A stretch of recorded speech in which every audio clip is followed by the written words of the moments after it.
हमारे साथ ऐसा बहुत बार होता है कि हमें बॉस कोई भी काम देता है और वो काम करने के बाद हम बॉस के पास जाते हैं कि बॉस हमारा काम फिनिश हो गया, अब मैं घर जाना चाहता हूँ, वक्त भी हो गया।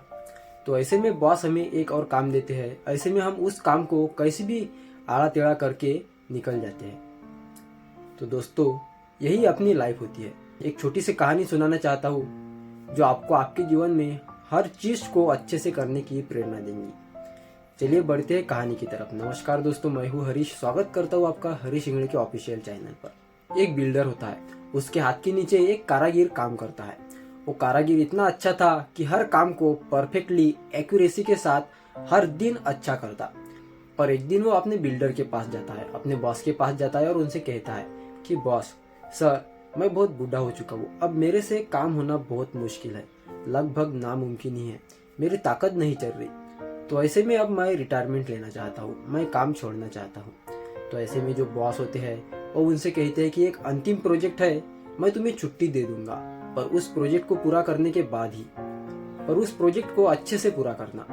तो ऐसे में ये जो आदमी होता है, ये कारगिर होता है, वो कहता है क्या यार, अब तो मैं रिटायरमेंट होने वाला हूँ, तो ये भी जाते जाते भी मेरे को काम दे रहे हैं, तो ये काम को मैं ठीक है कैसे भी आड़ा टेढ़ा करके निपटा देता हूँ।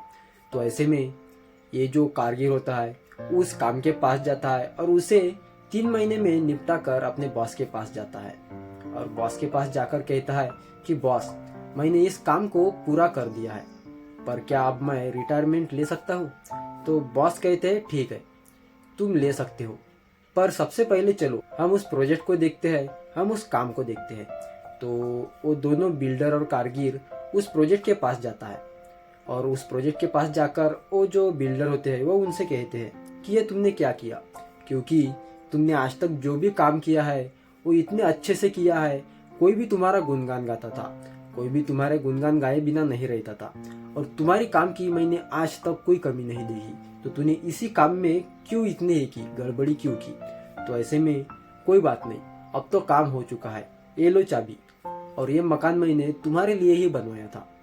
तो वो कारगिर जो होता है वो बहुत पछताता है कि यार ये मैंने क्या कर दिया, बॉस मुझे ही एक सरप्राइज गिफ्ट देना चाहते थे पर मैंने उसका खराबा कर दिया। तो कहानी तो खत्म हो गई दोस्तों, पर ये कहानी हमें एक ही चीज सिखाती है कि हम भी हमारे जीवन में ऐसे ही बहुत से गलतियां करते हैं। जब भी बॉस हमें अंतिम में आखिरी में जाने के बाद जो काम देते हैं वो फिनिश करने के लिए कहते हैं, वो दरअसल बॉस का नहीं होता, वो हमारे लिए ही होता है, हमसे ही होता है, उससे हमारा फ्यूचर डिपेंड होता है। दोस्तों, ये कहानी हमारे ऊपर डिपेंड है, क्योंकि हमारे साथ भी बहुत बार ऐसा होता है, लगभग हर बार ऐसा होता है। हम हर दिन हर काम को कैसे भी करके निकल जाते हैं और सोचते हैं कि आज ही तो दिन निकालना है, कल तो मुझे दूसरा काम मिलने वाला है, पर आपका आज का काम ही कल के काम को आपके तरफ लाता है। वही डिपेंड करता है कि आपने कैसे किया, लोग उसको ही सोचते हैं और उसके बाद ही आपको काम देते हैं और उस पर ही आपका फ्यूचर डिपेंड होता है। पर आप एक बात सोचना भूल जाते हैं कि ये काम तो करना ही है, तो क्यों ना मैं उसे अच्छे से करूं, मेरा नाम मेरे जाने के बाद भी बना रहे, ये हम कभी नहीं सोचते। सो दोस्तों, हम काम कर ही रहे हैं तो अच्छे से क्यों ना करें, यही चीज़ हमें ये कहानी सिखाती है। उम्मीद करता हूँ आपको कहानी पसंद आई होंगी। ऐसे ही वीडियोस देखने के लिए हमारे चैनल को सब्सक्राइब जरूर करें। और अंतिम बार आपको जाने से पहले वही बात कहूँगा जो हमेशा कहता हूँ कि हमेशा ऐसा करो काम कि सुनहरे अक्षरों से लिखा जाए आपका नाम। मिलते हैं अगली वीडियो में, तब तक के लिए राधे राधे।